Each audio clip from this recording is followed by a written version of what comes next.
నేను ఇచ్చిన స్టేట్మెంట్కి మాత్రం కట్టుబడే ఉన్నాను. దాంట్లో ఎవరికి భయపడేదే లేదు. ఆ 2 పదాలు మాత్రం unparliamentary. From my soul I regret. అవి మాట్లాడటం తప్పు. అపాలజీస్. Very clear. ఇక మా దండోరా సినిమా గురించి మాట్లాడుతాను. దాని తర్వాత మీరు ఎవరు అడగాలనుకుని అడగచ్చు. ఎందుకంటే 2 రోజుల నుంచి దాదాపు 36 అవర్స్ అయింది నేను పడుకొని.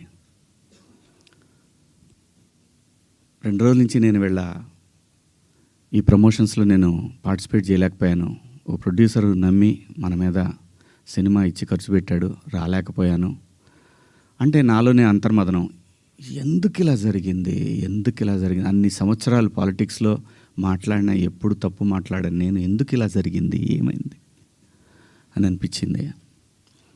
సో అందుకే రాలేకపోయాను. సో రేపు రిలీజ్ అవుతా ఉంది కాబట్టి ఖచ్చితంగా మాట్లాడాలి. ప్రొడ్యూసర్ గారితో చెప్పి, సార్ నేను సినిమా ప్రమోషన్కి వస్తానని చెప్పి ఈ ప్రెస్ మీట్ అంటే ఆయన అన్నారు, ఎందుకులేండి అనవసరంగా మళ్ళీ కాంట్రవర్సీ అవుతుంది. లేదు మీ దగ్గర డబ్బులు తీసుకున్నాను కాబట్టి నేను ఖచ్చితంగా మీ సినిమాకి నేను నా వంతు నేను ప్రమోషన్ చేయాలి అని చెప్పాను.